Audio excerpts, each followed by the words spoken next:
What up, sports fans all over the world? It is your boy, Yo, Mac yo, the yo. Giants fan. And I'm here with my guys, the horsemen, Adam Costas, Zion Zenith. Y'all know what time it is. It's time for the Premium Takes Podcast. Let's go!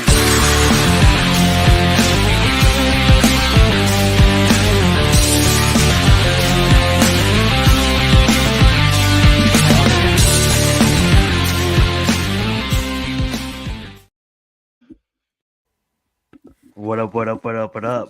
Thank you, Mac, for that amazing intro like always. Once again, thank you guys for coming to us and joining us live on a Thursday afternoon, right before Thursday night football between the Broncos and the Saints. That being said, what's up, the chat? We got No Mitts in the building. We got Daniel in the building. That being said, a lot of stuff happened in the world of the NFL with trades this week. Also, we're going to be previewing the games as always. But before we begin on that, NBL playoffs, MLB playoffs is in full effect. And I know Mac is our designated baseball guy. So I'm just going to turn the mic over to him and he can catch us up in the world of baseball, in the baseball playoffs. Let's get it, Mac. Well, I mean, the NLCS in full effect, man. Game 3 last night didn't go the way I would have liked it to go. Nonetheless, the Dodgers up right now on the Mets 2-1, and with Game 4 tonight at 8:08, and back in City Field. The Mets, man, gotta wake up tonight, man. They gotta get them bats. They gotta get they gotta stop stranding base runners. I mean, that wasn't really the issue last night. They were getting guys on base, man. They just couldn't get them around. They couldn't get them around the bases. And this night they gotta put some runs on the board. Point blank and bottom line. I mean, because already any chance of winning this series is going to have to go back to LA now for the New York Mets, and that's something that I know they were desperately trying to avoid. But last night it just wasn't their night. It's also kind of weird because in this series, man, both the Mets losses have come in shutout fashion. I mean, 9-0 in Game 1, and then last night 8-0 last night as well. It's been a weird roller coaster of a series already. And let's see what happens tonight in Game 4. But the New York Mets definitely need this one, man, because they can't. They don't want to get a situation where they got to go back and win and take two in L.A. I mean, best case scenario is they win Game 4 and win in Game 5 here in Queens, and then go back to L.A. only needing one of those games. So I don't know. We'll see what happens, man. But also right now, currently the Yankees are playing right now. As a matter of fact, Yankees Yankees in Cleveland in Game 3, out in Cleveland, man. And let me get the score check for you guys right now. But Yankees thus far have dominated through the first 2 games of this series. Right now, currently the Yankees are down 2-0. It's 2-1, excuse me, in the bottom of the third. Cleveland's got a man second right now with no outs. So we'll keep you posted on that as things continue to move in that game right there, the early game, the ALCS. But yeah, the Yanks been pretty much dominating through the first couple. So I don't know if you got anything to say about it, Adam. Juan Carlos Stanton. See, here's the thing. People were mad at Aaron Judge, right? Not hitting. But this is why you got Juan Carlos Stanton, right? This is what he's stepped up in a big way. He's getting hits. They're moving the baseball around. They're scoring runs. And this is what you want, October baseball to be for the Yankees. Aaron Boone's making good decisions in terms of when he's bringing his bullpen in. So, and tinkering with the lineup when he needs to. I mean, this is the type of stuff that you want to see from the Yankees, right? So let's see if they can keep it up. The Guardians, I was about to say the other word that they were, don't want to get monetized. Oh, don't say that. Don't say that, Adam. After all these years, people are so offended by that word now. Don't say that. Oh man. Anyways, we'll see what they can do tonight. They don't need to. Cleveland's going to come out and play their hearts out to desperate times call for desperate measures, and we'll see. I think the only thing that's going to stop the Yankees, to be honest, is the Yankees. So that's all I got to say. Let's keep going. Let's hit the World Series, and Mets, do your part. I would love to see a Subway Series World Series again. Hasn't happened in 20-something years. It would be great to see for the city of New York. They need that. I'm telling you, they need it. I mean, I would love to see it. I mean, Subway Series back in 2000 didn't go the way I wanted it. So I would love to get a little bit of revenge, a little bit of get back there. Yeah, I'm still bitter. 20 plus years ago, I'm still bitter. Mac was a young man, 20-something years young. Right now, he's an older man. Still couldn't let the grudge go. Listen, Mac, I'm sorry. I apologize.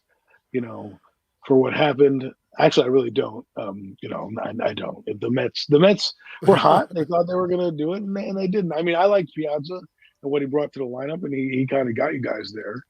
And you had decent pitching, but you met the Yankees with that lineup that they had, and of course, the greatest closer of all time. So when you have Clemens and Johnson, I think Pettit was on that team too. Decent pitching those couple nights, right? I mean, it is what it is,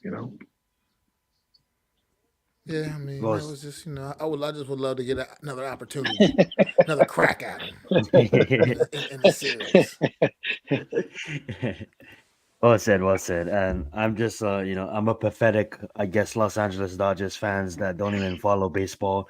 But all I know is if you have the best player in the fucking game. Yeah, that's why I chose them. And I honestly, guys, I'm gonna start watching it as it gets closer. But honestly, if the Mets beat us, I'm gonna follow the Mets throughout the playoffs because they're the 6th seed coming into this. We were the 1st seed. We should win out the series, but who knows? Rooting for the Mets. I like that. Like I said, I'm a pathetic Los Angeles Dodger fan. I'm rooting for the Mets because my man Mac is a Mets fan, and even though I'm a Dodgers fan, I'm just a bagwagon because of Shohei. That being said, though, New York Yankees are the number 1 seed. Looks like they have the Guardians pretty handled at the moment. Obviously the Guardians is leading in the game, but New York is probably going to come back. But we'll see what happens. I don't know baseball enough to talk on it. That being said, a sport that I think I know something about. Let's go talk about NCAA football. We had a big matchup this past week. We had Ohio State Buckeyes versus the Oregon Ducks. I'm gonna go out and say I've been rooting for the Ducks since the season started. I do really believe that they do have an elite head coach in Dan. I do have a elite roster, and I think they showed that they can compete with any team in the nation.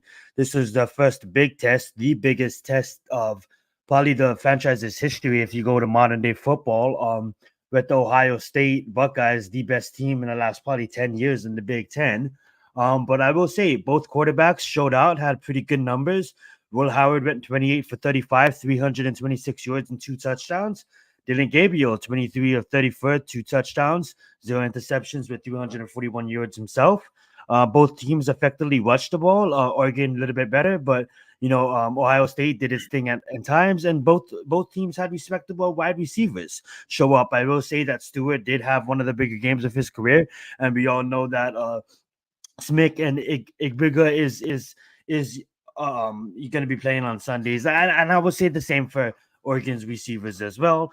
And I'm going to go to Adam because I know him and me probably did watch majority of this game. I don't know if Mac was busy then, but Mac, please chime in after Adam speaks. But I will say close game. It could have gone down to anybody. Anybody could have took this game 31-32.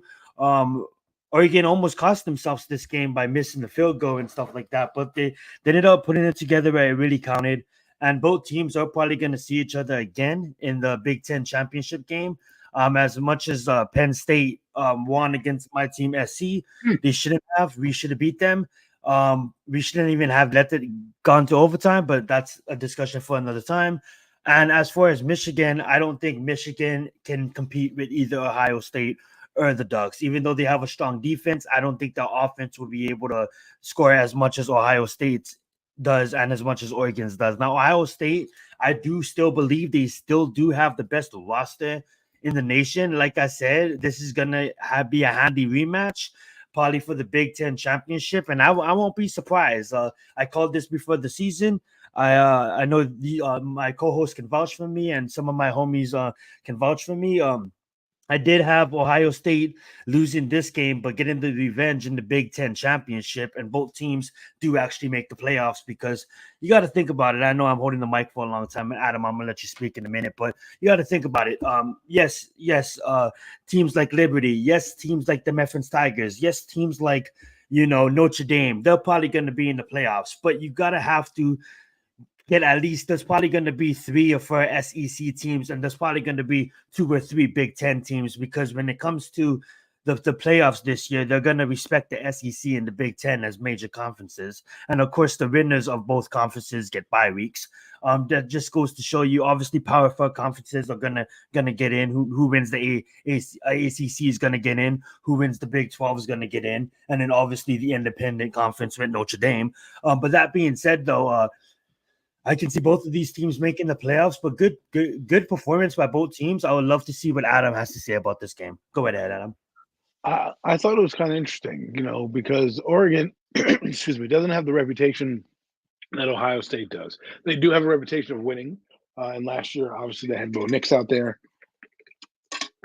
They were slinging the rock around, but they haven't been this good since, I guess, the days of Mariota, when Mariota was their quarterback. Right. And I don't want to compare Dylan Gabriel to them, but what I'm saying is even that team was severely flawed when it came to facing teams like Ohio State. Usually they would get their doors blown off because they just weren't physically big enough.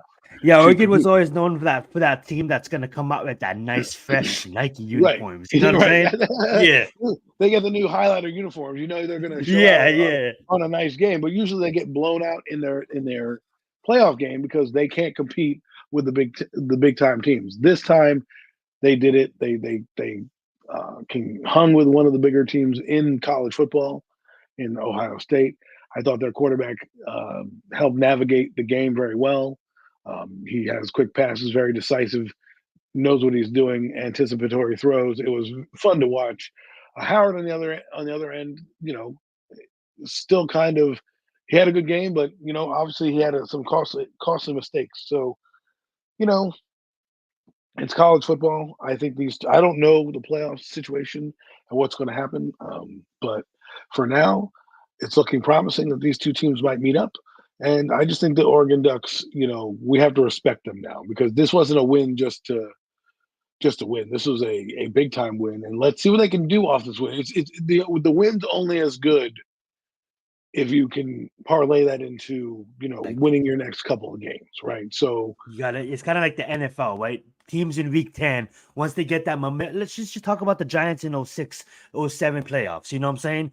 We will go on that win streak. We gain the momentum and we beat the undefeated Patriots. Well, you beat a team that, is Ohio State. I got prestige, pedigree. They're destined to win the national title or be in the mix every year. Oregon is in and out of it due to how they play with their quarterbacks. They're not always in this prominent of a spotlight. So to come out and do this and put their name out there to say, hey, yeah, we're one of the top teams in college football, respect our name, then that's what you want to see. And it's going to hopefully propel them to maybe, having a hot streak and delivering in the natty, right? When you get to the playoffs. Don't let this win be your national title and say, yeah, we beat Ohio State, great. And then, kind of just meander through the season, build off of it. And Ohio State, learn from it, right? You lick your wounds, come back. It's not over for you at all. Like Zion said, you might meet them again. And at that point, maybe you'll have a little wrinkle here, a little wrinkle there that they haven't seen, and you still have your chance. So I thought it was a great game. I love that that college has done a playoff format now because I think, I think it helps alleviate some of the tension because right now they're both 5-0. Oh, wow, the Ducks are undefeated. So technically, in the old format system right now, they'd probably be number one, quote unquote, right? And they're probably number one in the ranking system anyways, but the old rankings. And then that they determine how you get a bowl game off of all that crap. This time you got to earn it. So this is going to be good. And like I said, I know I'm rambling on, but I think Ohio State will bounce back and continue on, and maybe we get this game in late November, playing for the championship. I know that the college season is got about 5 weeks left or so, and then they kind of take a month off for bowl games and things like that. So It's a different format this year. You get 2 buys, and there's 15 weeks. You get multiple buys actually, and if you think about it too, once the playoffs start to roll around, it's if you win your conference, you're automatically in. So that's the good thing about you get teams like Memphis Tigers that wouldn't have a shot in recent years, but can get in if they right, continue because to of win their conference, right? that Yeah, and weird college selection show, right? They yeah, honestly, this is what I'm glad you brought up, because this is what kind of pisses me off. And with all due respect to Texas, because I think Texas is one of the top teams in the nation, but I honestly don't like how they kept them at 1. You had Oregon beat the number 2 team when Oregon was number 3, and the AP still puts them at number 2. Like I understand who Texas beat, because that's a big win. But at the end of the day, look at the schedule, right? I mean, like, just because of the Georgia name, really. yeah, and then that's the thing. The committee is so biased on teams like Alabama, on teams like Georgia. But what I did want to point out is, obviously it doesn't really affect my day to day, so I'm not gonna get too upset about it. And SC literally eliminated themselves this past week. But that being said, I want to just take a look and talk about this before we get into some NFL trades. Is Texas remains at number 1. Obviously, I think Oregon should be there, but I agree to disagree. We got Oregon as number 2. Shout out to Penn State. Now, I think they honestly, this is not me just trying to be a hater. SC is literally 2 plays away from being 6-0 and being 3 plays away from being 6-0 and being undefeated. Obviously, our loss against Michigan, Mullins runs it for 89 yards, like one play like that, the game's over. You have Minnesota, who all of a sudden gets a second wind and scores it with 56 seconds left in the game. I get it. The timeout pauses when you get a first down. The time stops. But at the end of the day, I mean, like, we were stopping them the whole game, and then boom. And then we have Penn State will literally kill in 20-3. And then the second half, we let off the juice, and then all of a sudden they'll take us to overtime, and they win. They capitalize on our mistakes. And as good as a roster SC is, we got to finish, guys. And it's sad to say that we eliminated ourselves last Saturday. We got Ohio State. Obviously, the committee's still going to respect them. They lost against a really, really good team in Oregon. Georgia only lost to Alabama, so they're well respected. We got Miami. Obviously, Cam Ward putting his teams in moments and winning when they need to win. Alabama's there. LSU, and the team I really wanted to point out, and I don't know, Adam, if you want to take a moment to talk about Notre Dame, being that your team is definitely in the mix, in the playoff mix, and obviously, 5-1, only losing to obviously a upset in week 2, but you have a lot of ranked teams on your schedule that you can overcome. I'll let you talk. If not, I can continue. But do you want to say anything about Notre Dame? Alrighty, that being said, I will continue. And then we do got. Oh, yep. You want to say anything, Adam? Oh, sorry. Yes. Notre Dame, I think, starting to find their groove a little bit more. Riley Leonard's playing a little better than he normally has. He's been more of a game manager these last few weeks. He's been able to open it up a bit, and that'll help Notre Dame. Their defense obviously is pretty good, and they have a lot of good athletes out there. Let's keep chugging along, because you never know what's going to happen when it's all said and done. You only have one loss right now, but another loss could ruin those chances. So let's just keep steady and let's keep it rolling. And the other thing I want to say is Indiana, kind of interesting. I think there's a quarterback on that team that goes by the name of Curtis Rourke. Just wanted to point that out there, that he's been having a good season for that team. So, and then of course, Ole Miss, my guy Jackson Dart, man, he had some trouble last week, but it's all right because you're playing LSU.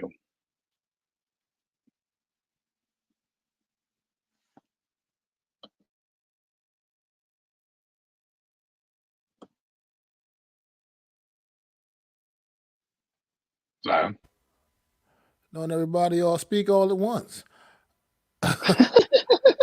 well, we'll continue on then, I guess. I was muted. I'm sorry, I was muted.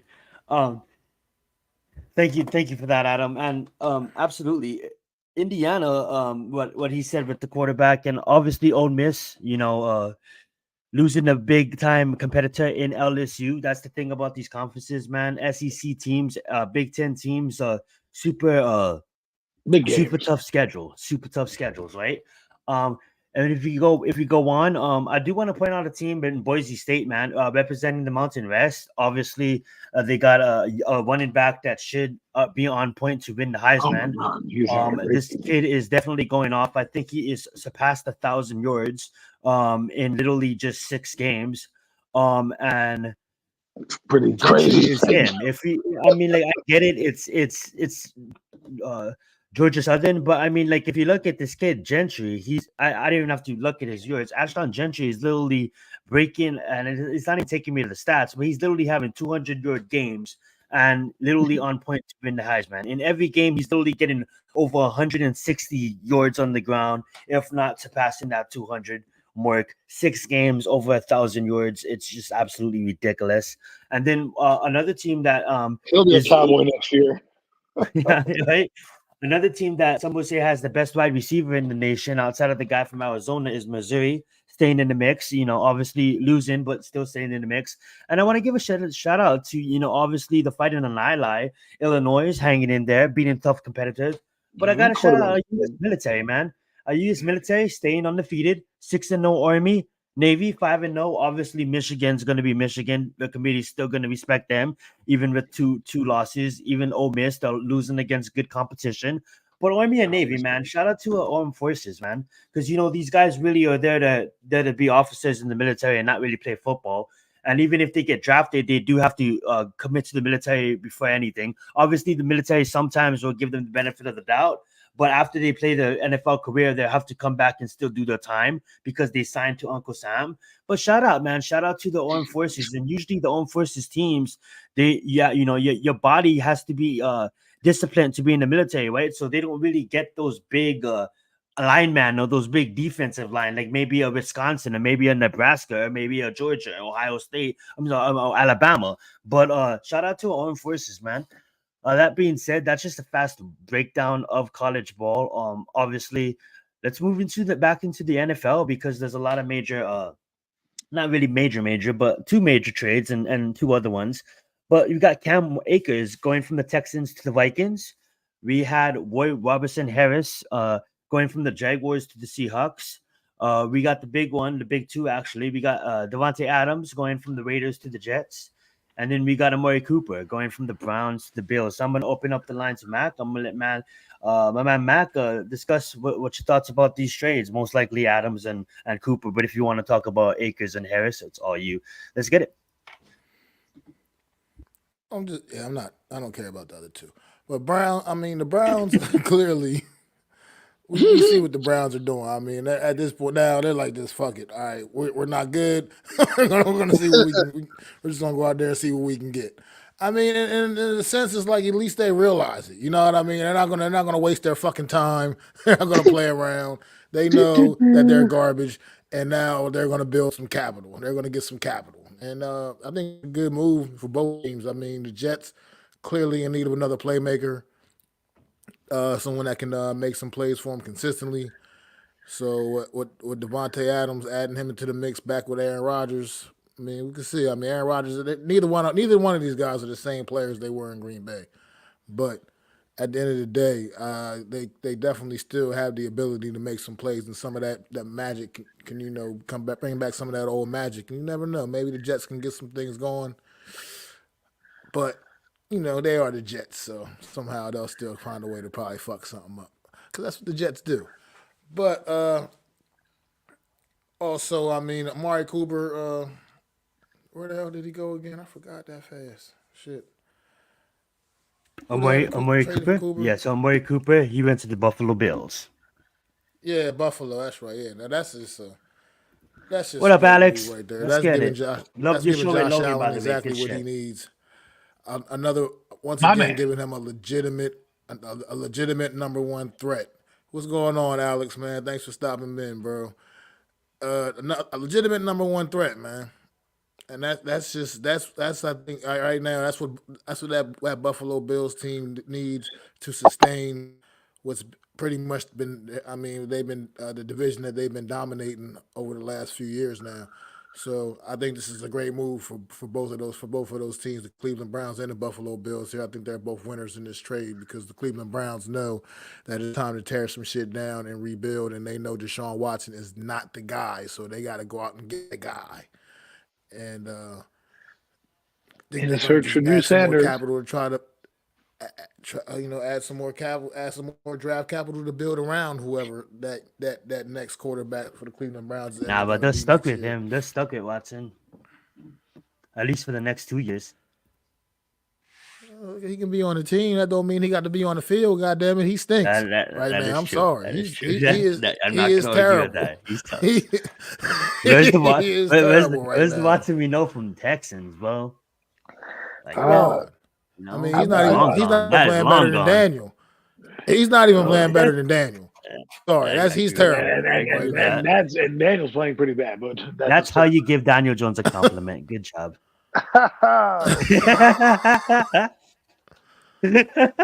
But yeah, He's not I dog think shit. both He's those just trades. shit. Yeah, both of those trades just work out though. I think for like I said, the Jets. I mean, it could be positive. Like I said, we'll see. But like I said, people are looking for that Green Bay combination. I think they got to kind of pump the brakes on that a little bit. They're going to have to get this version of Rodgers and Devontae Adams, and I think it could still be effective. So we'll see. You said Cam Akers went to the Vikings? Yeah, so Cam Akers to the Yes, he Vikings, and did. we had Harris to the Seahawks. Ward Robertson Harris. I don't know who that is. I mean, I might I know. honestly don't know who that is too, but he plays for the NFL. I just wanted to respect him by saying his name. He plays Great, in the great, NFL. good. Does he start? I mean, anywho. Okay. Cam Akers. I think it was a solid move for the Vikings. They have Aaron Jones, and you need to keep. I don't know if he's injured, but if he's not injured, What about you? you want to keep him healthy, and he brings a little bit of another element out there, so you don't have to run Aaron Jones, who's like an older running back, into the ground. It's kind of a smart move for them to get an extra weapon on the field for Sam Darnold, a guy that can bail you out with dump off screens, can be a change of pace back from Aaron Jones that they have. So, I thought that's a decent move for that team. I mean, I don't know if they'll make any more moves. We'll see. Maybe they'll add a piece on defense. I think they have till November 9th. I think that's when the trade deadline is. Oh, no, excuse me. November 5th is the trade deadline. So there might be some more moves. That's about 3 weeks. And then the two receiver trades. Let's talk about Adams first. It's almost an arms race in the AFC East. Both teams get receivers, but Adams comes along. I don't know how to feel about this. I mean, it was kind of funny because I think it was someone on the NFL Network or one of those shows said the Jets were basically dead in the water after losing to the Buffalo Bills, and then all of a sudden they're back up because they got Devontae Adams the next day. So it's like their season's ago again, right? So now, they have more optimism and it's a new life, and hopefully it works out for them. It seemed like a big charade though. Like Aaron Rodgers has them at his house and he shows up with a Pat McAfee show. It's kind of becoming like a reality TV show more than teams playing football. But hopefully it works out for the Jets. They should have won that game on Monday night. They let it slip through their fingers. If they Garrett Wilson and Devontae Adams on the field at the same time, that's pretty lethal. And then we'll see what they do with Mike Williams there. They might want to trade him. So Jets, see what you can do, man. I mean, this is it. Like, I don't know what Rodgers is planning because to me, if this guy leaves, I don't know how long Devontae Adams has, maybe another year. Like, this better be like a 2-year deal because otherwise, why am I getting you for the remainder 11 games of the season? I better go on an 11-0 run to get to 13-4. Otherwise, what am I doing, right? Because right now you're trading. I wouldn't say the Jets season's over, but like the Giants, the Jets are 2-4, and that's a tough hill to climb out of and play perfection all the way with a tough schedule. So to me, if you lose this game with Devontae Adams, you better hope they come back next year with your new coach, whomever that may be, and you guys get your shit together. Because to me, you got a disgruntled wide receiver going to the Jets who are 2-4. It's like, all right, well, what are we doing here? You're 2-4. I know you want Devontae Adams. I hope he's instant offense for you. If not, you're just gonna have a bunch of stars sitting there, and you're gonna be what? Let's say 8-8 or something like that, 7-10. You're like, what? We wasted all this time and effort, and we did nothing. And so that's what I'm saying. This better be that, if I'm the owner and I'm the GM or whoever, Aaron Rodgers, do I have you next season? Okay, great. We'll trade for Devontae Adams. Because otherwise, what are you doing? It's not like they were 5-1, and you're like, let's get Devontae Adams, put us over the top, yay! No, you're 2-4. You're looking for a spark. You better hope that you're not wasting valuable resources. You better hope that guy's also there next year. Otherwise, to me, it's a waste of time. The other trade, Amari Cooper. I'm hoping it's a good trade. Amari Cooper, they say that Cleveland, kind of is a ragtag place to play, right? Everyone's career goes there tonight. Look at Deshaun Watson, Amari Cooper. Let's hope this rejuvenates him. Because if it rejuvenates him, the Buffalo Bills have a legit number one guy who's not going to cause any problems, who's going to open up a lot of things for them for their tight end, Kate Otten and Keon Coleman, and then, of course, Cook. Get him going, right? And with Josh Allen out there, to have this legitimate of a receiver, a good player, I'm not saying it's going to necessarily put them over the top or anything like that, but it allows for them to, roll some coverages, be a little bit more lethal on offense, a little different than when they had Stephon Diggs, right? Cooper is a little bit more reliable, a little bit more of a physical receiver. He does have great speed as well, but, Stephon Diggs is a little bit more vertical and things like that. So hopefully you'll see them, he'll rejuvenate his career. I hope it works out, because sometimes, he's playing bad in Cleveland. Does that mean he's washed? I hope he's not washed, because I'd love to see Amari Cooper get a chance to play with a good quarterback. He hasn't played with a good quarterback since Dak Prescott. He came in with the Raiders. They had nobody. He went to the Cowboys. He had a somebody. He goes to the Clevelands. They have nobody. And now he goes back to Josh Allen, who's a somebody. Let's hope that makes him a better player. So that's all I got. Well said, guys. Yeah, so I'm like Mac. I just wanted to mention those guys' names, but I'm not going to take too much time talking about Akers or Harris. Obviously, Akers to the Vikings, Harris to the Seahawks. I'm going to take my time talking about Cooper for a bit. I think Adam hit it on the nail. Obviously, this guy is not a diva. He's just going to come in and he's just going to produce if he gets a chance. I don't think maybe Cleveland was using him the correct way, and thank God that Josh Allen actually gets a wide receiver, because of the fact that Dalton Kincaid wasn't really stepping up as much as I thought he was gonna step up. Coming into the season, I thought it was gonna be the Cooks and the Dalton Kincaid show, and obviously you got a handful of good receivers, but not nobody special that really stood out. This might help him. Obviously they can, and that's why I love this, because they can. Someone like Sakur can take the next level. I mean, like, we've seen wide receivers come in and not do so good, and then all of a sudden take the next level. And when you have someone that demands, go ahead. Think about this, right? You just said something that's interesting. That Shakir guy, right? Mm-hmm. He was being played as, I don't know who's the number one, but obviously he's being played as the number one, yeah.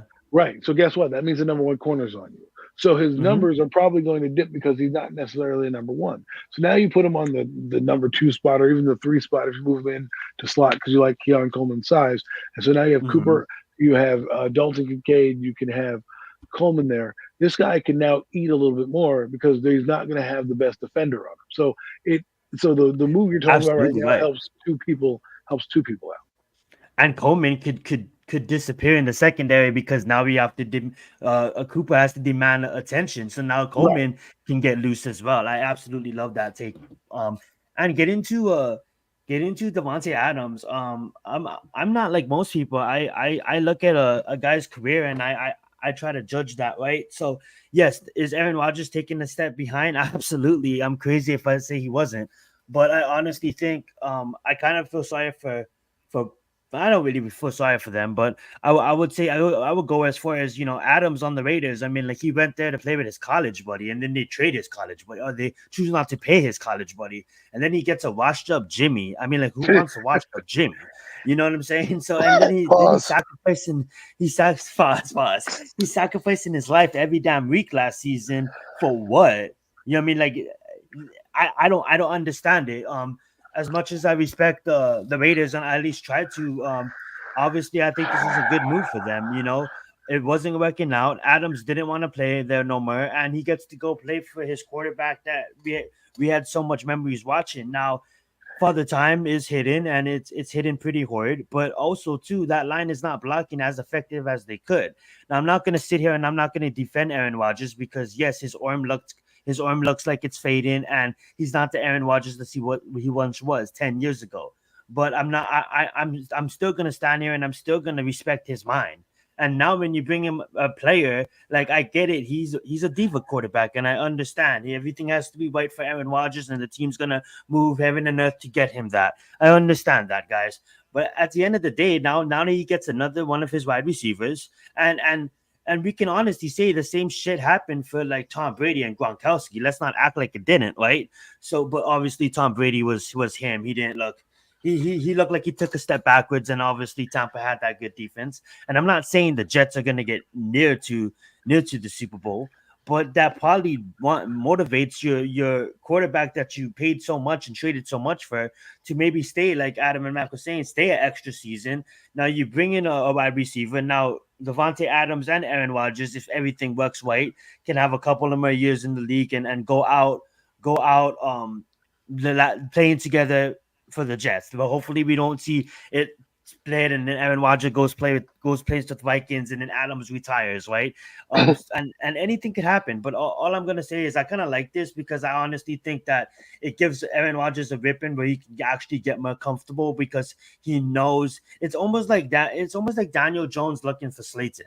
Like he trusted Slayton because they was in the same draft, they came into the league at the same time, so he's always going to be his luck. It just obviously Malik Neighbors is him, but he can. Slayton is someone that he can depend on. That he knows how Slayton moves and he knows how to time Slayton. Same for Adams. So I think it's going to open up the Jets' offense to run the football because when you have a dynamic player like Brees Hall, you give him the fucking football.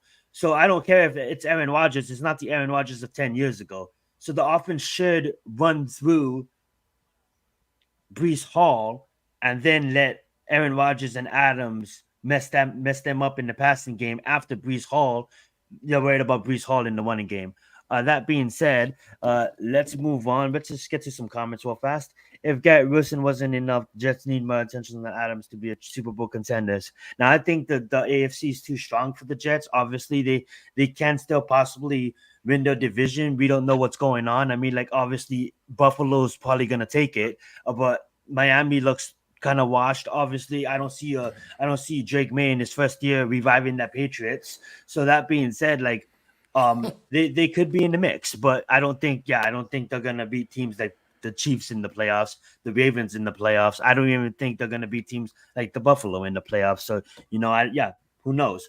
And then they also need a new quarterback and O-line. A lot of O-line help. I absolutely agree. And I say they draft a quarterback and they take the Green Bay approach. I can see Aaron Rodgers staying for a season or two unless he absolutely shuts the bed. But let's not act like these wide receivers are not dropping passes and shit like that, right? So, yes, it's on him too. It's absolutely on Aaron Rodgers. But I think if you draft a QB and you let him sit, because I don't think with this Adams trade, I don't think the Jets are going to finish like where we thought they was going to finish in the draft. I think they're going to get a couple of more wins now that you have Adams, and it's the combination. It's not just Adams. It's not just Aaron Rodgers. I know they're old, but at the end of the day, do you see? It depends on. It depends on. That's what I said. I see him if he finishes. If they have good connection, I can see him maybe for next year and have the quarterback sit behind him. Slim chance, absolutely. But I'm going to pass the mic to my co-host and see if there's anything NFL related that you guys want to talk about before we get into the games. Nope. I mean, let me get the. Alrighty, perfect. Let me get the share screen up. But before I do that, we can actually just talk about tonight's game, Denver versus New Orleans. Go ahead, Mac. Who you got in mind? Gotta go with your guy, man. Gotta go with your guy. I mean, I am going to go with my guy. I'm going to go with my guy, Bo Nix, and the Denver Broncos. Just because Bo Nix is my guy. I know. It hasn't been, the prettiest transition yet, but it's still He's no been, Will Levis. It'd be kind looking of scared on those streets, effective. but just joking. No, but he's a rookie. It's He's a rookie. still been kind of effective. You know what I mean? He's got the Yeah. Broncos at least Yes. playing. He's got them playing competitive He's a football. rookie. I mean, Yep. Absolutely. he's got them. So I mean, week in and week out, it's like I said, He's not. It's not looking like Caleb and Jaden out there. You know what I mean? It's not. The light bulb don't seem to be shining quite that bright. But at the end of the day, man, he's still been playing some solid football, and he's got the Broncos a couple of wins this season. I mean, and Spencer Rattler a week ago, for what it's worth, man, he didn't look horrible in his first career NFL start. For that to be your first career start, that wasn't a terrible day at the office. I mean, for a 5th-round draft pick coming in there, you know what I mean, and going ahead and go head up with the who they're playing, the Buccaneers, right? The Tampa Bay Bucks. Mm-hmm. Division Yes. opponent, So, I mean, tough division opponent. The best, probably second best team exactly, in the conference. and I mean they went toe to toe with them. I mean most of the afternoon. So most of the afternoon. I mean until it got away from them, but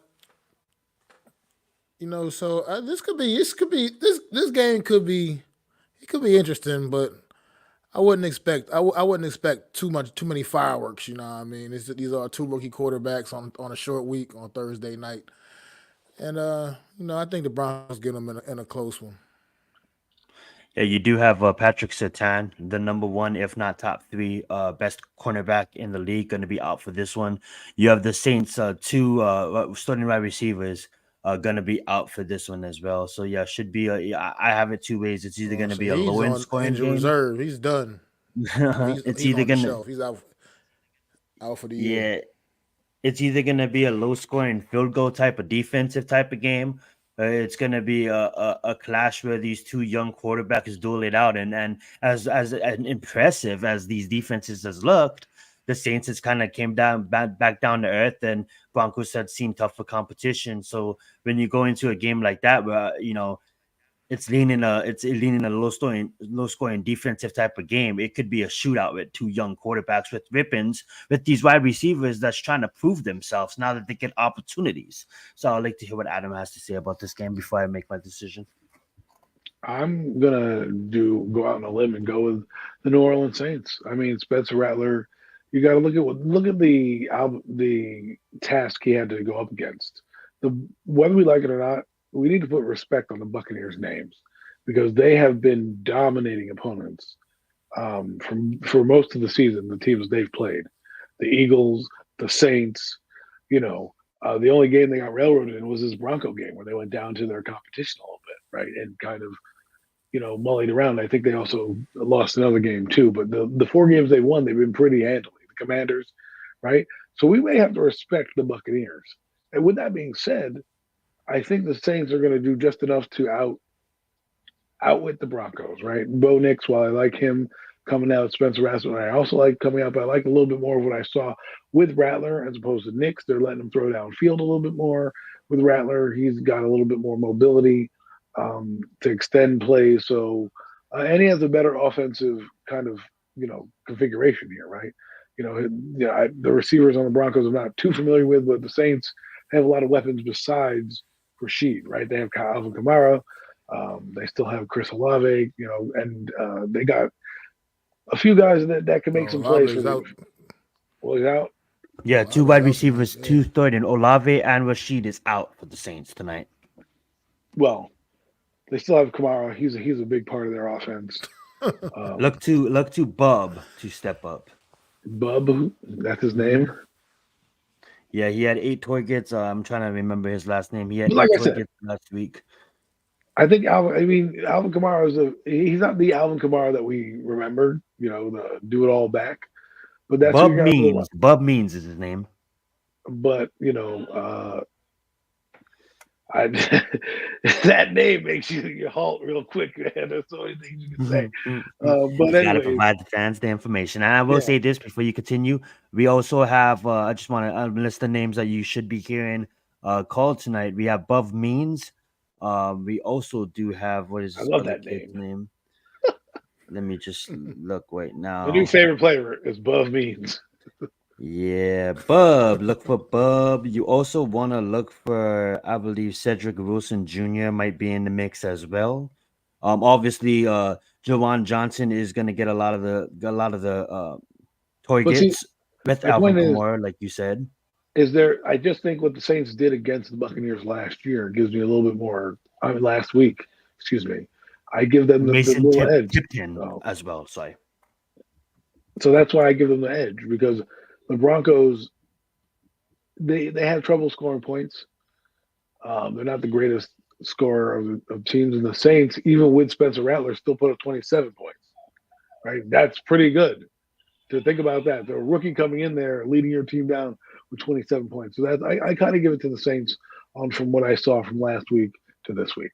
I know the Broncos played the Chargers, who are, a little bit ahead of them in terms of where they're at in their football journey, but I still think the Saints in that dome, it's going to be a little bit too much for Bo Nix. I am gonna have to go with the Denver Broncos. I think it would Hi. be too much for Bo Nix, but it's the starting quarterback and the two starting wide receivers is not playing. As much as I want to root for Bub because I think that's a cool name. And Patrick Surtain is not in the game. Watch. He's going I to score just a touchdown. he is definitely gonna score a touchdown, but I just don't think they're gonna have to rely on Kamara and once obviously they're going against I don't care what anybody says. They're going against an elite coach in Sean Payton. Obviously, doesn't look elite nowadays, but still respectable coach in Sean Payton. He's gonna Or he's going just to get booed out the building. you stop Elvin, you basically win the game. And I say Javon Williams has a bigger game in the running department because the Saints in recent weeks hasn't been shown to stop the run.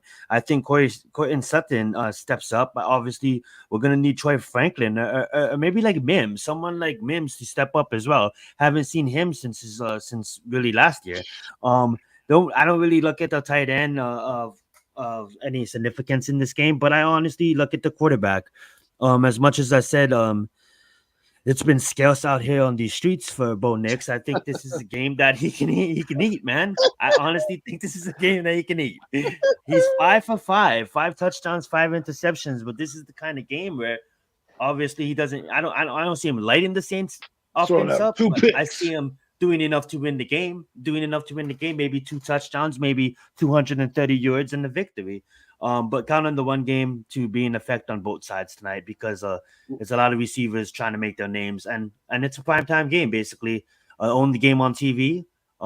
So for football's sake, that is. But yeah. That being said, let's move on to the next game, and I do have a question for you guys before we get into this, and you guys can answer and then get into your points. But okay, is it over for the prince that was promised?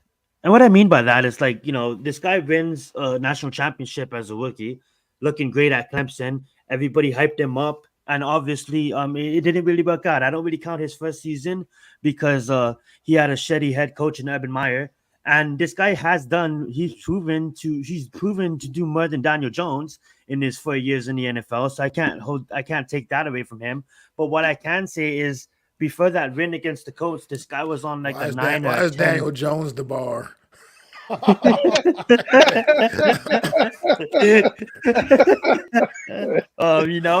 He was on a 9 or 10 losing streak, and then he gets the win against the Colts, and then they fly overseas, and he gets absolutely demolished again. So if I know he can't play defense, but is it over for the Prince who was promised? Go right ahead. Let's get Mac. Let's get Mac first. Go right ahead, Mac.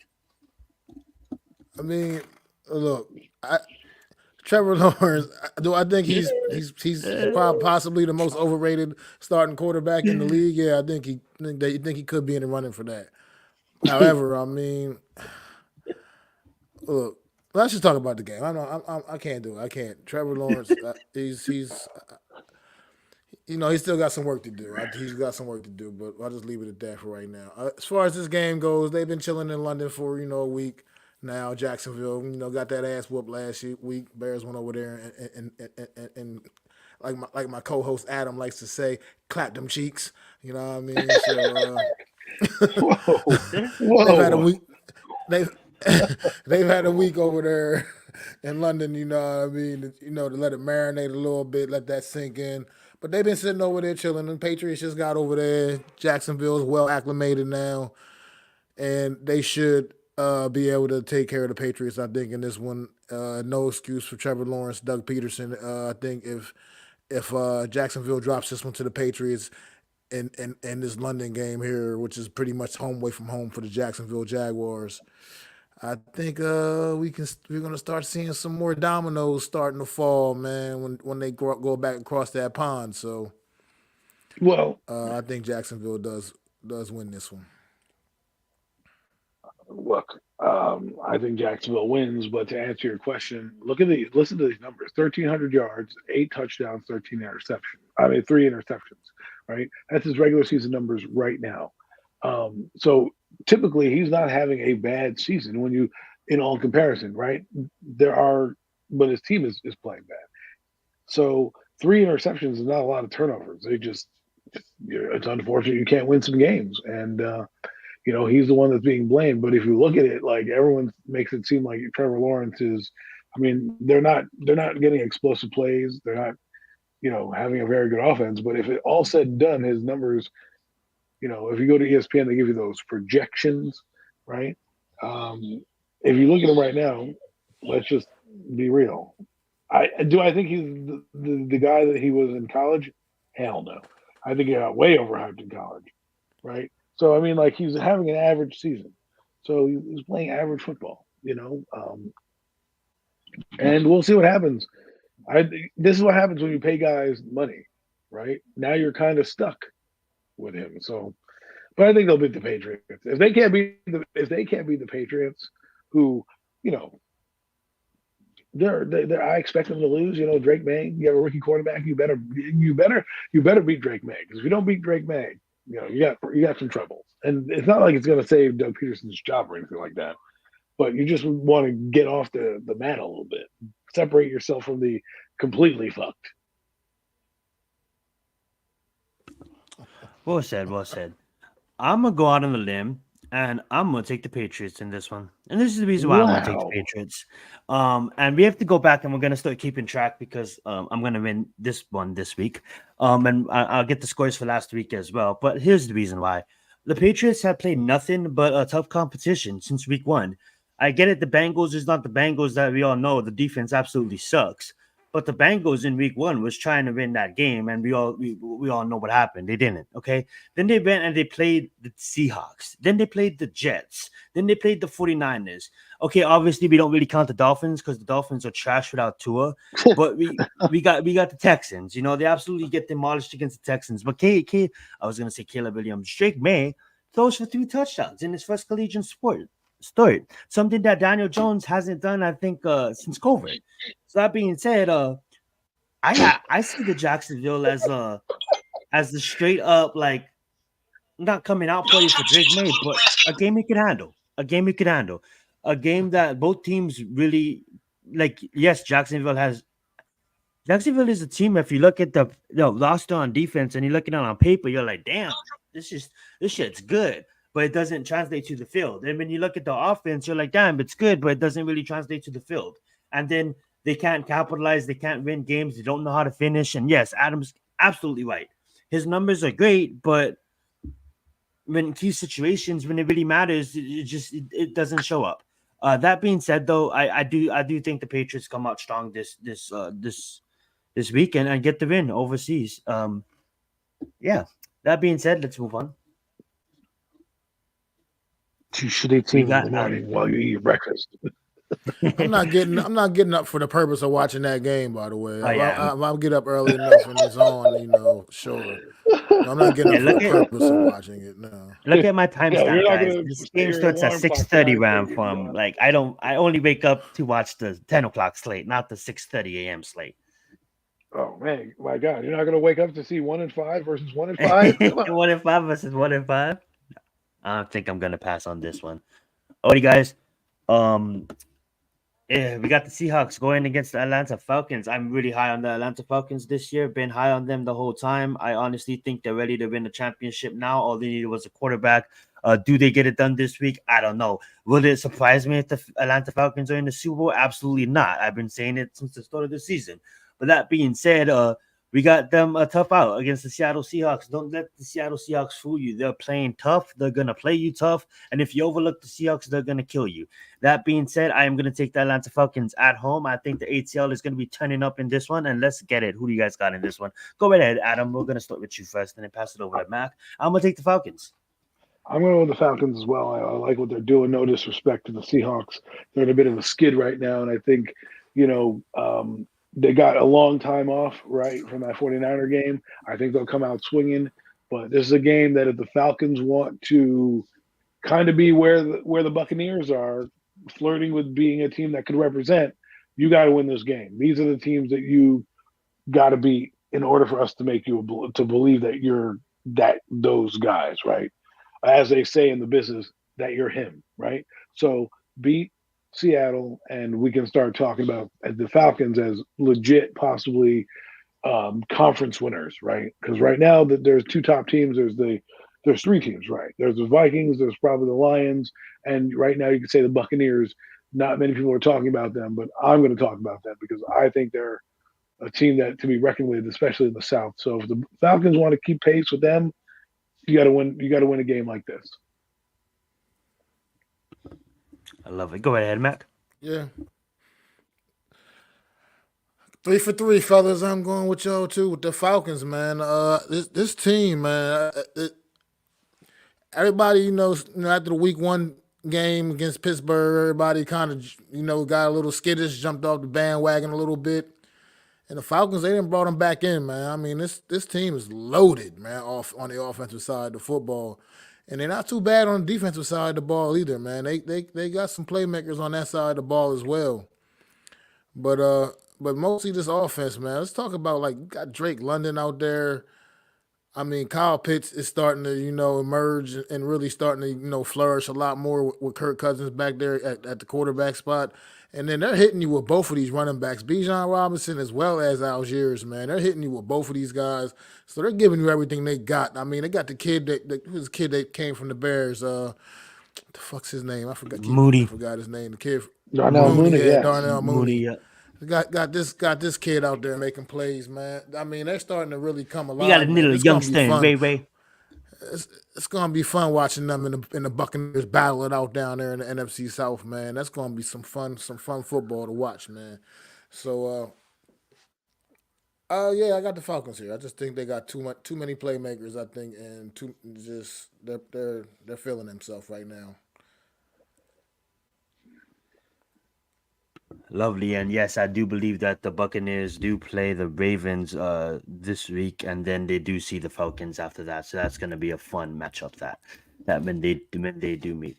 That being said, though, we do have Tennessee versus Buffalo Bills with the new ribbon. I don't know, man. I don't know what to feel about Tennessee. I mean, like, I think they do play better than their record, but they are 1-1, so that actually stands for something. And I think they're not ready to win games yet. I think they're learning. I do think I wouldn't press the panic button. I do like their head coach, in Callahan, but I just think they're not ready. They don't have an identity right now. I think that's the best way to put it. And I think when you have a team like the Buffalo Bills, it's out here competing every single week, and when you have an alien in Josh Allen, that just makes it happen. It's hard to pick against them, especially at home in the freezing cold this time of the year. So that being said, I'm gonna go with the Buffalo Bills. Who do you guys got in this one? Yeah, I got Buffalo here. Look, what are we even talking about here? Tennessee Titans. They just find ways to lose the football game. I mean, each and every week. So I got Buffalo.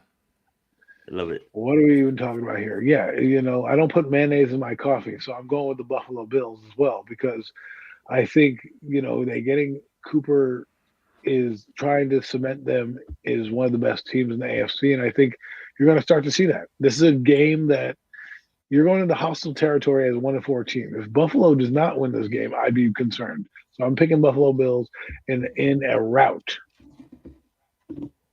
I love it. We got a little in division opponents here. We got the Cincinnati Bengals versus the Cleveland Browns, and I'm gonna ride with Cincinnati. I think the Giants absolutely woke them up. I think they motivated them, and I think Cincinnati's gonna turn into the team we know them to be. I think the defense is gonna start to step up as the year goes on, and I think the offense is already there. So watch Cincinnati do what Cincinnati always does: start the season off slow and then go on a rave. Cincinnati's gonna ride a wave to victory at a Huntington Bank Field. That being said, give me Cincinnati all day, every day. Who do you guys got in this one? Let's go with you, Adam, since Max started off the Well, last one. well, my second team didn't let me down on Sunday night because their quarterback came through when it mattered most, right? And this week, I do believe the Bengals heard it all week, and they took it out on the Giants. They said, "We're not going to be this team anymore. It stops today." And I told this to people last week. If the Bengals won the game against the Giants, they're going to feel themselves and try to win the next 2 out of 3 games, right? They have the Raiders on the schedule, a team of influx. They have the Cleveland Browns, a team that just got their star weapon out of there. Who are they going to go? Jerry Judy? I mean, come on, give me a break. They're, like Deshaun Watson, he's going to be in a body bag after this game. Cincinnati wins. They get the 3-4, and then you start to move and shake. Now you're like, all right, now we're back in the race. We may not be able to, win all of them, but think about it: 10-7. If they go three All and you need four is a after this ticket in week, the playoffs, and anything could happen. right? So and they got Joe Burrow. I think they're gonna take their anger out on the Cleveland Browns. And before you go, Mac, a lot of people got to realize too that was only Higgins' second week back. So Higgins is now getting back into the mix. Obviously, chases him. And there's their defense, man. Like Adam said, their defense is starting to waking up. They're starting to wake up. They do this every fucking year, right? Every year. They start off slow. Everybody rights their ship. And then all of a sudden, there's the Bengals competing at the end of the season when it really fucking counts. And all you need is a ticket into the playoffs, ticket into the tournament to get it done. Don't be Imagine if surprised if they end up in like the championship game or something. That'd be crazy. No, and honestly, I agree. Like Cincinnati coming into the season was my second ranked team in the AFC after the Chiefs. Right, I had the Chiefs, I had Cincinnati. Believe it or not, I had high hopes for Aaron Rodgers. I did have the Jets before the Ravens and then Buffalo. I honestly thought Buffalo took a step back, but obviously when you have an alien, you don't take a step back. That being said, though, I'm going to turn the mic over to Mac. I don't want to take up too much time. Cincinnati the Browns.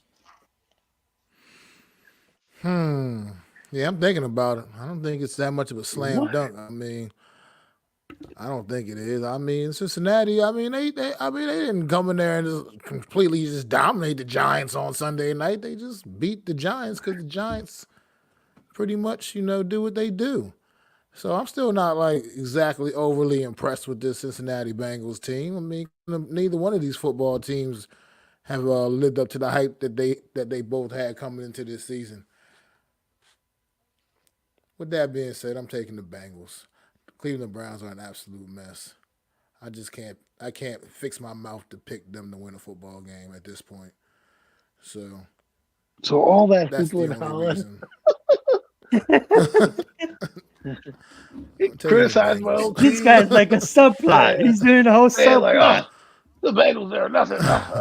Disregarding the 38 points they scored against the Ravens. They could be the Giants, the 17-point losers. And those Brown team, but I can't fix my jaw to pick the Browns. It's like That's awesome. Who knows? Maybe the dog pound shows up, and who knows what could happen at home. the dog pound. It's more like the cat pound. Man, this is gonna be such a good game. This is like one of the best games of the week in my mind. I already apologized, but I'm gonna really apologize again, man. I talked so much shit about Jordan Love a couple years back, but man, the kid has proven to be a mainstay in the NFL, and I don't know what they got in Green Bay with the system, but they do know how to breed quarterbacks. That being said, though, we have the Houston Texans versus the Green Bay Packers. Who do you got and why, Mac? I got C.J. Stroud and the Houston Texans, man. This guy, man, he's all about the big moments, man. I feel like and he's ready for the moments. I think the AFC is going to have to worry about the Houston Texans, man. When they get to January, I do love what Jordan Love's over there doing in Green Bay, man. He's slicing them and dicing them, man, serving it up and spreading the ball around brilliantly to his receiving core, man. I do really, I love what he's doing. You're right. He's definitely one of the great young quarterbacks in this league right now. But C.J. Stroud just got that something. It's something special about that kid, man. Something special about C.J. Stroud, man. I think he just figures it out, man.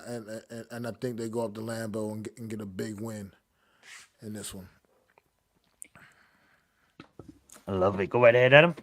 Wow. Good stuff. So CJ Stroud, he's all hype and hoopla, and he's gonna go in there, and he's the first time at Lambeau Field, gonna play. They're gonna take his legend. I think I gotta go with the Green Bay Packers, because they're in their building. They're gonna show out, and show them why they're gonna be one of the top teams in the NFC. I love what Jordan Love is doing. I absolutely love what CJ Stroud's doing, but I like what Jordan Love has done. The Green Bay Packers have done it again. They went from Brett Favre to Aaron Rodgers, from Aaron Rodgers to Jordan Love. Like three quarterbacks in a 20-year span, right? I mean, good God, you go from two Hall of Famers and a guy who's on his way to having a solid start to his NFL career, his NFL career. So I think Green Bay gets it done in this game. I'm calling it. I'm going that way. Green Bay Packers. Yeah, I absolutely love what the Texans has been doing lately. They're 5-1 for a reason. Mac is absolutely right. CJ Stroud is definitely him. But I'm gonna have a go to Adam, man. I didn't even know it was his first time at Lambeau. I was just gonna pick him because they was playing at Lambeau. But yeah, I think there's certain teams that kind of like the Saints when they play at home, and kind of like the Packers, kind of like the Seahawks when they play at home. There's something about just that home field advantage, and I think Green Bay is another one of those places. Fan-owned team, absolutely love that. I'm gonna take the Packers, man. I think it's gonna be a close game. Might come down to a late field goal, and that field goal is gonna be made by the Packers. Give me the Packers. That being said, we got Miami versus this is an ugly game. Miami versus the Colts, man. Might be an ugly game, but might be like the highest scoring game of the week. Both teams don't know how to stop anything on offense. On defense. But that being said, though, Miami is in disarray. Hopefully they can figure it out. They did good, better than they started after they lost Tua. But who knew that losing Tua would expose this team, and that is absolutely pathetic. I basically put Mike on my list of young elite coaches in the NFL, and this debacle is absolutely crazy. You have like for the fastest players in all of the NFL, like make it happen, man. You can't. You got hired for your great, amazing scheme in the running game, and it hasn't seemed to worked out very much this season. And you can't even utilize your playmakers when your quarterback goes down. I thought he could scheme some better things up, but apparently not. And I'm hoping that I'm wrong. I'm hoping that Miami can get back to Miami, but I really don't think they are going to get back to Miami. It's funny how you go from the most potent offense in the league where you can't even move the ball on offense. But yeah, I'm gonna pick the Colts at home, man. I just don't feel that Miami is any competition right now. Go right ahead, Mac. Yeah, I'm taking the Colts just because you're right. The Dolphins are a fucking mess. I don't know. They're a mess. This quarterback situation is terrible. So I like the Colts. Well said. Go ahead, Adam. Party in the city where the heat is on all night to the beach to the break of dawn. I'm not going with Miami. I'm going with the Colts. So I think the Colts are going to be a solid football team. I think they're going to wipe the floor with Miami. And this game, I think, at the end of this, Tua is going to be the one that comes out and wins when all's said and done, because the Dolphins look like dog crap without him, right? So if he comes back in, he's got leverage. I don't know if he ever plays.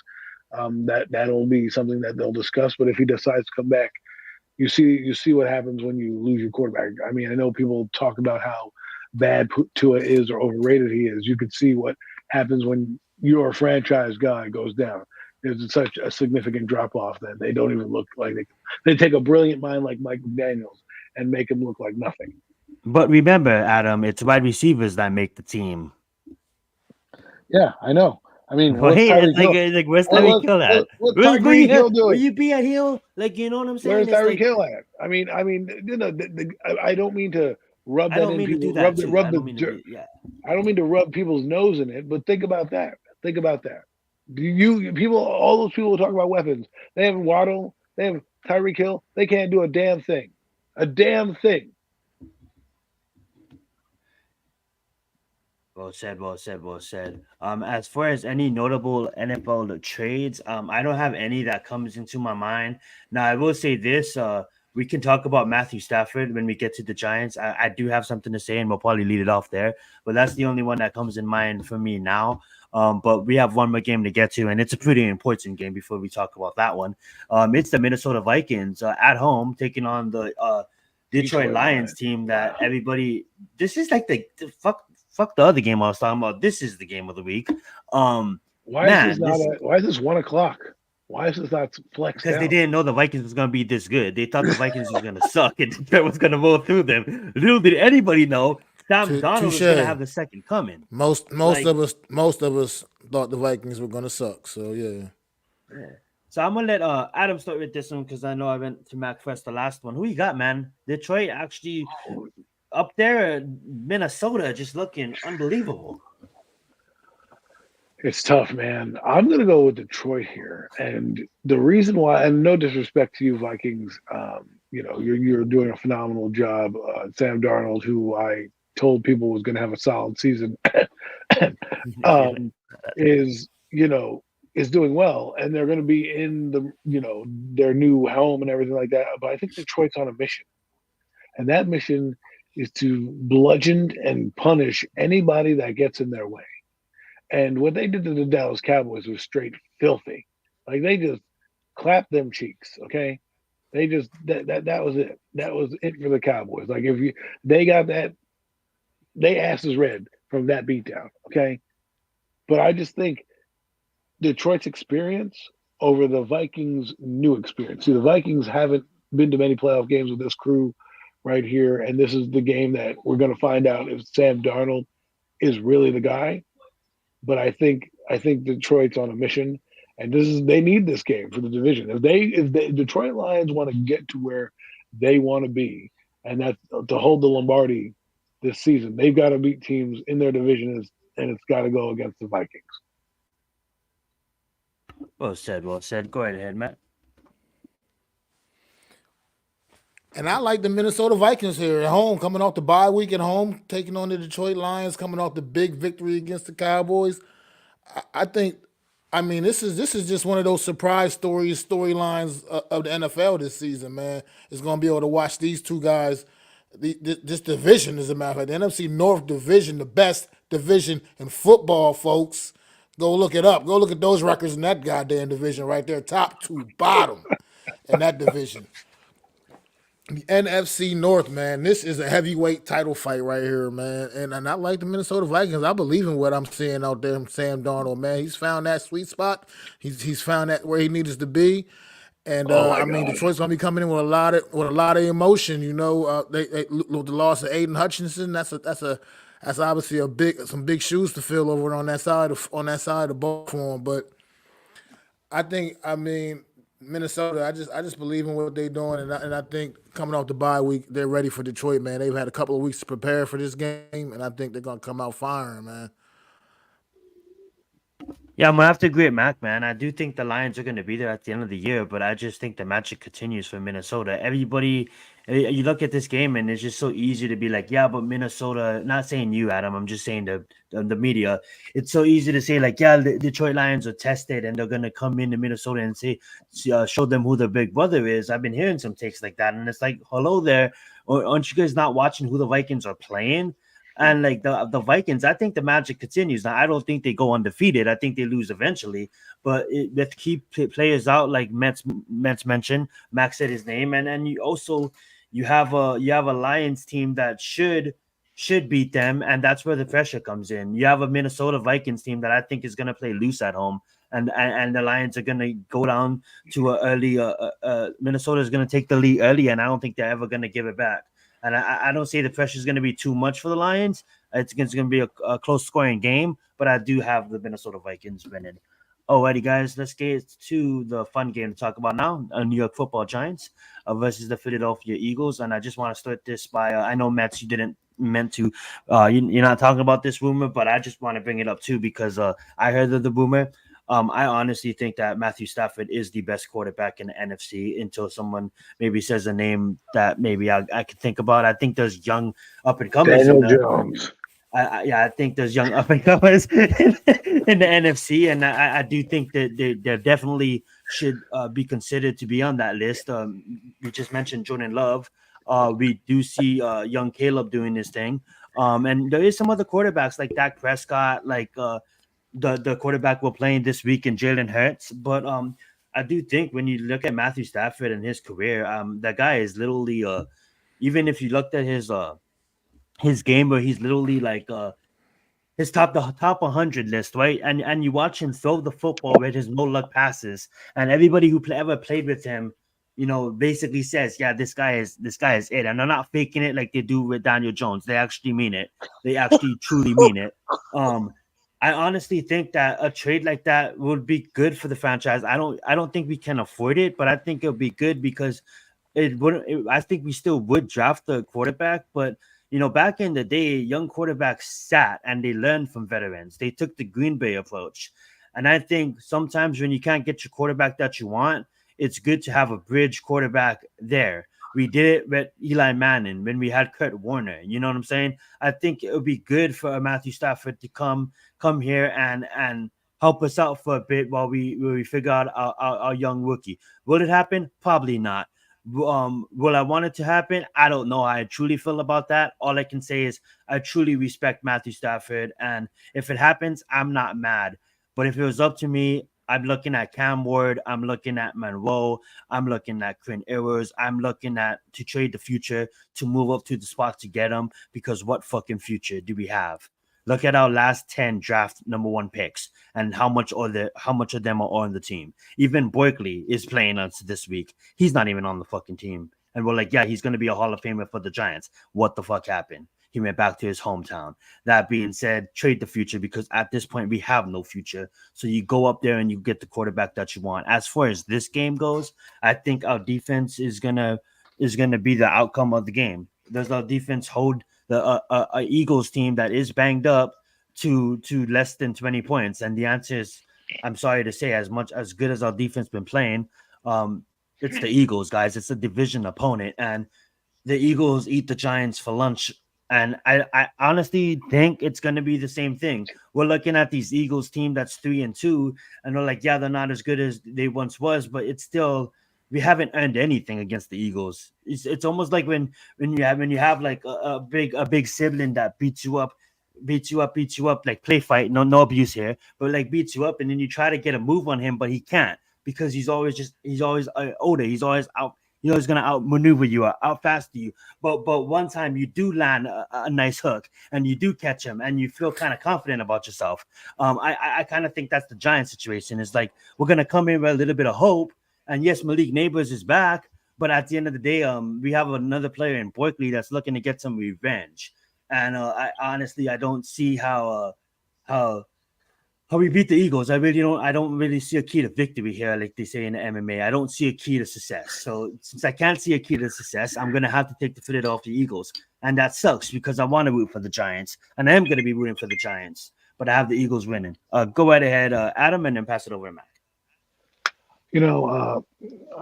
I guess I'll pick the Giants, but reluctantly, because there's a lot that's going on. They're losing their left tackle. Their quarterback is not playing that well. Meanwhile, the Eagles offense has come in and, they played a decent clean football game last week. And I think they have the weapons that kind of hurt the Giants, and they do the hurry up as well and spread you out.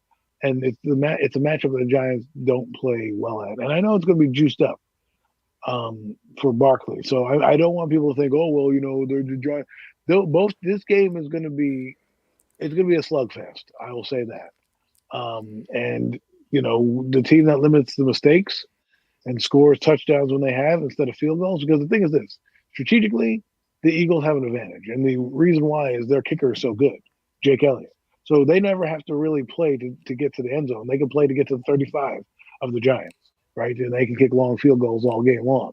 So, and I'm not saying that's the strategy you want. I'm just saying for the Giants, you're going to have to score touchdowns and not field goals because your kicker, who is not great outdoors, and I keep telling people this because he was a good kicker indoors when he played with the Vikings. He kicked very well indoors. He doesn't kick well outdoors. So Giants have a lot to overcome. Let's see if they can do it. I'm the Giants do things fluky. I think they could steal one here. If they don't steal this game, good night to lights. Well said. Well said. Go right ahead, Yes. Matt. Well, first off, I mean, we're in the seventh inning stretch right now, out in Cleveland. On Cleveland Browns. I mean, Cleveland Indians. Cleveland Guardians tagged on another run.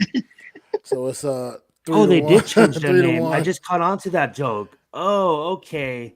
Sorry, I know you 3 guys to was laughing 1. about it earlier, but I'll let Right now, Cleveland here in Game 3. But yeah, I see. I was all ready to go for the Giants, in this game, but I just think because I think the Eagles' defense, because we know what they can do offensively. I mean, we know what that team can flat out do on the offensive side of the football. They can still put some points on the board. But I just think that the Giants normally, I think what I was seeing from this Eagles defense would have been able to move the football against this Eagles defense pretty effectively. But I'm just thinking with the loss of Andrew Thomas out there, that could just create skittish Daniel Jones, and I'm skittish worried about Daniel Dexter Jones Lawrence is too, not but is not a good thing. And we don't really notice that Dexter Lawrence, who hasn't practiced this week. I mean, yeah, it's good to get Malik Neighbors back. It's great to get him back in the lineup, but at the end of the day, I just think the loss of Andrew Thomas is going to be the biggest thing to affect this football game because the left tackle position is now a complete unknown.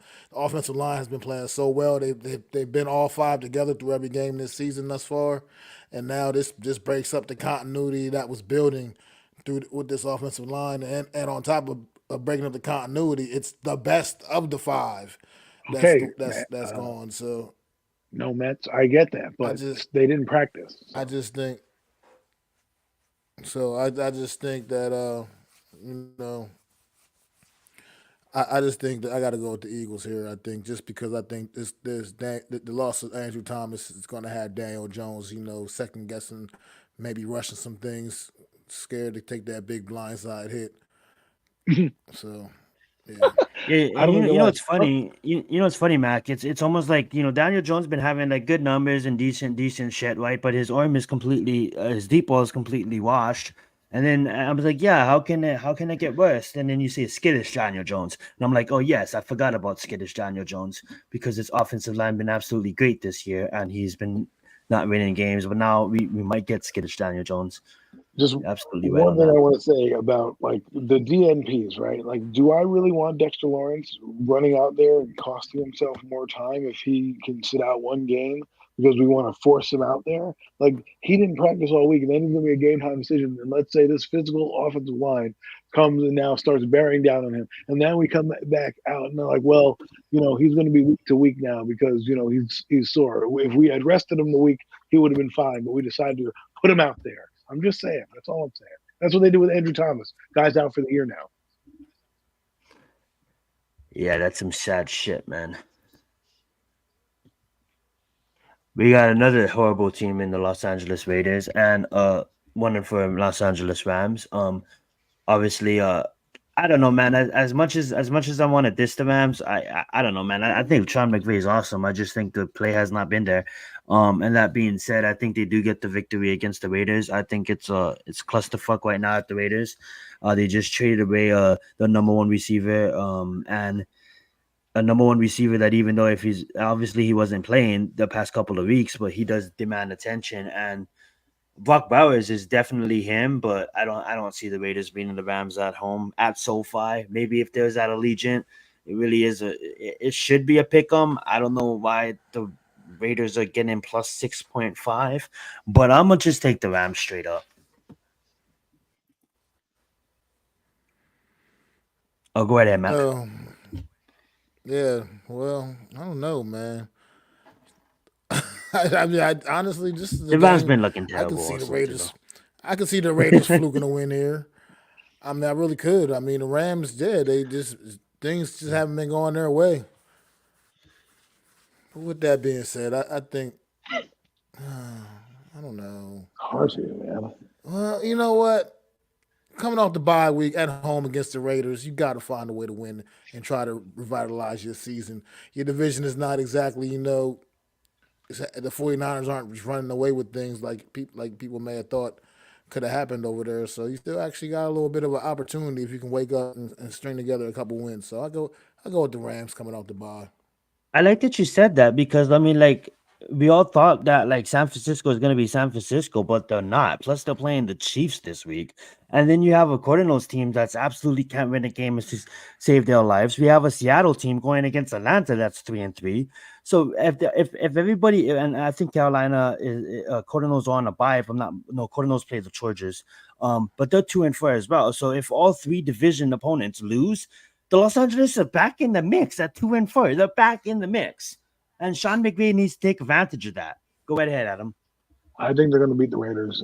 They have a better quarterback, Aiden O'Connell. While he's okay, he's no Matthew Stafford. And like you said, because of the mediocrity around the entire NFL, not only can they get back in the race, but there's an opportunity for them with their schedule coming up, possibly to get back into the wild card race, right? And that's really what you're doing. The last spot or two right now is hanging in the balance with some of these teams, and a lot of these teams this week will be making a play for that. So I'm going to go with the Rams. Excuse me. Well said, well said. And then Matthew Stafford is out this week, correct? Yes. No. Yes. And then which quarterback is starting for the Raiders? I think O'Connor. I think that's his job. I think Yeah, they Aiden really meant O'Connell's to. the starting quarterback Yeah. now. Yeah. Yeah, I think they benched Minshew for the time being. Alrighty, we got wow, what the fuck is this? We have Carolina Panthers is absolutely gonna get demolished in my mind. They're gonna go play in Washington. Okay, good luck. Enough said. Give me the Commanders. I don't mean to like overlook the Panthers, but I'm gonna overlook the There. Panthers. I do want to say shout out to DeAndre Johnson though and Schubert Hubbard. Like, talk about a running back that is elite that just stuck on a shitty team. That's Schubert Hubbard, if you ask me. He is him. And he doesn't get that much media attention because he plays for the Carolina Panthers. And Deontay Johnson, man, shout out to him too. We got to give the redhead a shout out to Andy Dalton. But the defense is not going to stop anybody on the Commanders. So give me the Commanders, man. Look, I can see the Commanders dropping 40 on these guys. But who knows? Go right ahead, Adam. I I said that got yesterday. Commanders. Yes, he did. Yes, he did. Nice. I think the Commanders. But this is a game they need to win, in my eyes, to establish that they're a solid team. If you're a good team, you beat bad teams. That's what you do, regardless of who's on that team. So go get your wins, Commanders. I love it. Absolutely. I mean, this is what you want to. This is actually a great test for a young quarterback into a game like this. I mean, obviously, we know the Commanders are a far superior team than the Carolina Panthers thus far at this point in the season. And I know you got to go out there and make a statement. Like I said, I said the same thing on the show yesterday, Zion. I think the Commanders I dial love up it. 40 on the Carolina Panthers. Win big here, man. I mean, you go out there and you like what you said, Adam. You go out there. The good teams beat the bad teams. Well, I think in this situation, the good team, a good team, what you think is the Washington Commanders, needs to beat the living shit out of the Carolina Panthers because they are a very bad team. So just go out there and take care of business at home. And I like the Washington Commanders here. Yeah, it should be illegal to have a badass logo, but be that fucking bad. Um, that being said, we do have the Chiefs versus the 49ers. I mean, like, I don't know what's going on with the 49ers. They were in disarray. And we got the Chiefs. Like, come on, bros. Like, you guys are supposed to show up at the end of the year. Why are you guys showing up every single week, man? I mean, like, the Chiefs are just looking good. And they're getting the stuff together and without players and still finding a way to win these games. And it's so hard to pick against them even though they're going to go fly to Levi's, it's just really hard to pick against the Chiefs and pick against Andy Reid right now because they do find a way to win games. And I said Andy Reid. I meant to say Patrick Mahomes, but Andy Reid in his way, the best coach in the NFL right now. And man, they had just the combo that they have at the Chiefs. Like we gonna let the Chiefs get comfortable, and Travis Kelce doesn't even need to produce until week 5, and they're still rolling. It's just amazing, man. It's amazing what the Chiefs are able to do, and that is definitely the definition of a dynasty. And that we had the Patriots for the last 20 damn years, and now is the Chiefs' kingdom. We're living in the Chiefs' world, man. We're all living in Andy Reid's and Patrick Mahomes' world. And shout out to their defense, man. The defense definitely stronger than I thought there was going to be this year. Man, I don't know how you pick against the defense, the Chiefs. I can see 49ers a revenge trip, but I don't know, man. I wouldn't be surprised me if the 49ers win, but now I'm just blabbing it on. I'm going to pick the Chiefs. Go right ahead, Mac. Yeah, it's tough to go against Patrick Mahomes and them Chiefs, man. Patrick Mahomes usually always finds a way, but I think the 49ers here, man. I like them here. I think Nick Bosa and company get after Patrick Mahomes, man. I think they're gonna force him. Some of those mistakes we've been seeing a little bit more of this season from Mahomes, and I think that the 49ers are gonna find a little bit of groove on offense in this one, man. I think. I can see Brock Purdy, getting into a little duel with Patrick Mahomes and coming out on top in this one. I think we get a whole lot of Debo Samuel in this one, and George Kittle, man, making plays for the 49ers offensively. I think the 49ers get a big one here against the Kansas City Chiefs on Sunday. I love that. Oh man, Knack almost got me to step over that 49er line, but I'm not. I'm going to stick with the Chiefs. You made it convincing, dude. I was about to change my pick. It's like, oh, Brock Purdy. Like, wow, really a quarterback?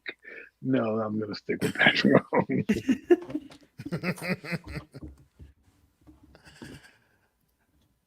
I love it. Is that your take, Adam? Yes, the Chiefs. Okay. Perfect. Oh, wait. We got the Jets versus what I believe truly to be one of the best defenses in the league, man. They're backing it up every week. Obviously got some losses on their record, but I say they back it up again this week, man. I get it. You have Adams, but at the end of the day, the way you guys been playing football, you guys can't be a team that's come on. You guys are at the Steelers' home. Like, stop it. Let's just not even talk about it. Who knows, man? Aaron Rodgers may come out and break people, blow people's minds, but I don't see it happening. I have the Steelers in this one. It's hard to pick against them at home. Go right ahead, Adam. Wow, the Steelers have back-to-back New York teams in 2 weeks. One's reeling, the other one's happy that they got a receiver. I'm going to go out on limb here and be ridiculous and say, I'm going to say the Jets. Take care of business here in Pittsburgh. They got a new weapon. They're going to feature him. And I think they'll get after Russell Wilson a little bit. He'll have to knock the rust off. And I'm just going to say the New York Jets, just to be different. I love the Steelers and what they're doing. J.J. Watt. They had like 3 of the best run defenders in the entire league on defense. That's right, the entire league. 3 of them are on the Pittsburgh Steelers. So it's going to be a tough out for the Jets. But I'm picking them anyway, just, I don't know, for fun. I love that. Go ahead, Mac. Yeah, I think the Steelers win this one 9-7. Yeah, the Steelers win this game Nice. 9-7. Close. Man, I think. We're all serious. I think it's going to be a pretty low scoring affair. I don't think we're going to see too many offensive fireworks in this one. I think you got 2 good defenses that are just going to make it really tough on the opposing offenses. And I think, like you said, Adam, I think you're going to get a little bit of rusty Russell Wilson, man. But I think ultimately he'll still be able to do just enough to get the Steelers a W here. Yeah, and I will say this: as much as I respect you, Mike Tomlinson, is Justin Fields hurt, or are they just yanking him? They're going with the better They're option. yanking him because he's been I don't know. ineffective. He has been ineffective, very but effective. he truly only has He's Pickens barely to throwing throw for the 100 ball to. yards. He's barely throwing for 100 yards a game. Yeah, Like, come on. you're right on that. You're right on that. They can do in better order than for them to that. get Yeah. where they want to go, You know they need what? better. You know why? It's like I just think of how dynamic he is with his legs, and it kind of skews my mind, like Daniel Exactly. Jones type fans. You know what I'm saying? Um.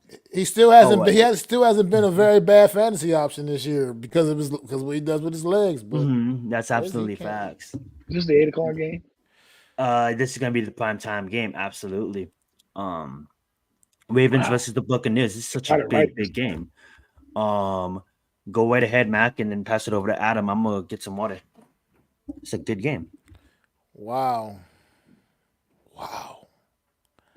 Where do I begin with this one? I mean, Tampa Bay.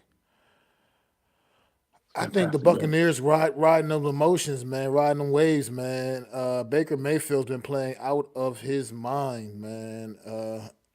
And he's been finding that connection. Godwin has also been playing out. Chris Godwin has emerged this season once again. Like he's been the top guy. I mean, Mike Evans, you know what Mike Evans brings to the table, but Chris Godwin this season he's been that top guy for the Buccaneers in the receiving room Sterling this Shepard, season, too. man. And Sterling Shepard out there making a few plays. Yeah, he's found his way into the end zone already this season with this Buccaneer offense, man. So, man, I like the Bucks here. I think. I mean, Ravens have they've gotten back on track. They've been running the football and doing really well and everything. But I think they get clipped a little bit this week, man. I think the Buccaneers, man, riding a whole lot of emotion down there. Everybody, all the situation with the hurricanes coming through and whatnot and all that type of stuff. I think they're just absorbing all of that right now, man, and going out there and just winging it, man. I mean, the Buccaneers have been playing great football, so yeah, I like what the Buccaneers are doing. So Baker Mayfield is balling. I gotta admit, he's balling. He's So I like Tampa balling. Bay. Well You said. know, Well said. people laughed at Baker Mayfield. Oh, he's not a franchise quarterback. Get him out of here. Well, guess what? He's a franchise guy. He's the reason they're winning games, and he's going to be the reason they win this. I think I'm going to go with Mac here. After heavy, thinking, this ain't Jaden Daniels. They ain't going to pull the wool over their eyes. You know, you ain't going to get rookie mistakes. You got a guy here who's out there dialing him up, right? And you saw what Joe Burrow did to the secondary. I'm not saying that Baker Mayfield is Joe Burrow, but what I am saying is he's going to try to throw the rock around. He's playing at an MVP-like level.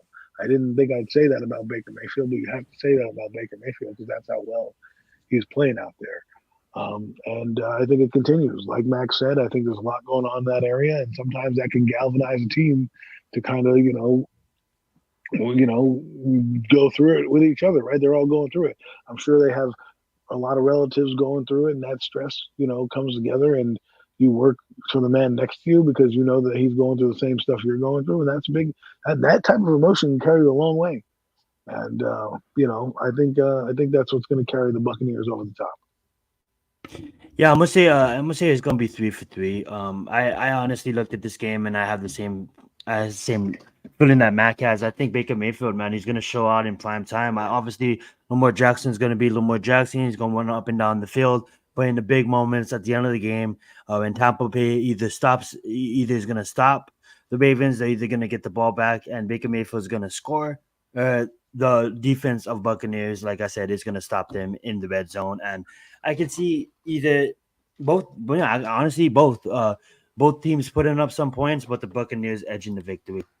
Here's my premium take about that game. When the Buccaneers get the ball back, there's going to be a chant of MVP for the performance that Baker Mayfield puts up. That's right, folks. After this game, you will be talking about Baker Mayfield in that conversation.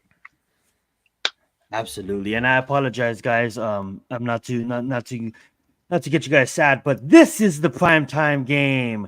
This is actually on Monday night. Sorry about that. 2 Monday nighters, guys. 2 Monday nighters. We got Los Angeles Chargers versus the Cardinals for the second Monday night. Man, that kind of made me sad. Jets and Steelers on prime time. Nasty. That being said, though, Los Angeles Chargers versus the Arizona Cardinals. I don't even know who I got in this one. If I have to choose, you know what? I'm gonna go take Jim and his team. I'm gonna take Jim. I'm gonna take the Chargers. No reason behind it. I just think the Cardinals are a shitty team right now. And I'm gonna take the Chargers, even though they're a shitty team as well. I just trust in Jim, and that is what it is. Go ahead, Adam. I'm going to take the Chargers. I think this is a game they need to kind of win to get themselves in the playoff mix. I know at 3-3, their season's not necessarily over, but if you're the Chargers, this is a way to kind of get yourself warmed up for down the road. You never know what's going to happen.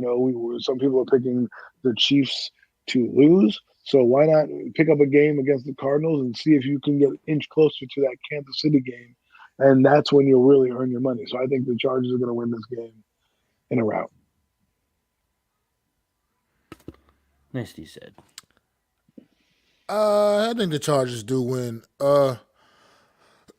As well. I mean, last week you got a little symbol of a little bit of what we remember. The quarterback Justin Herbert is. He's an elite quarterback in this league. I mean, got off to a slow start statistically this season, but he's still been efficient.